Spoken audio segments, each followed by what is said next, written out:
ওকে নিয়ে যান। এই নিয়ে চলো। আরে আরে স্যার, আমার বন্ধুকে কোথায় নিয়ে যাচ্ছেন? শ্বশুর বাড়ি। কিন্তু কেন? সে কৈফত কি তোমাকে দিতে হবে? গল্পটা খুব ইন্টারেস্টিং না? তোর গল্প শুনে আমার কোনো কাজ নেই। হাসি, চলো। এ দাঁড়া, এত তাড়া কিসে? গল্প শুরু দেখলি শেষটা দেখবি না? সেলিম, তুই? সেলিম তুমি? ইয়েস, আমি। আর এই গল্পটা আমারই ছিল। এবার বুঝতে পেরেছিস হাসি কেন তুলে এনেছি?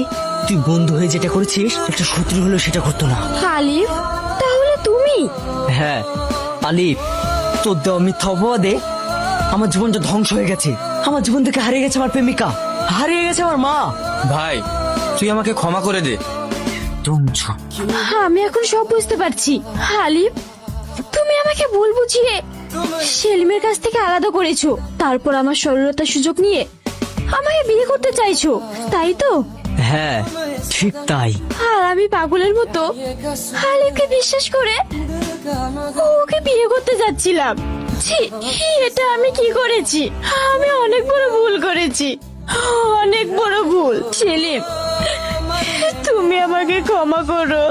এতে তোমার কোনো দোষ নেই, সব দোষ আলিফের। চলো। দাঁড়া, আমি কত বড় হারামি সেটা তো তোরা জেনে গেছিস। তাহলে আর কি, আমি যখন হাসিকে পেলাম না, তুই কি ভেবেছিস তোকে পেতে দেব? সেলিম, আলিফ, তোকে একটা সুযোগ দিয়েছিলাম, কিন্তু তুই নিতে পারলি না। Good luck.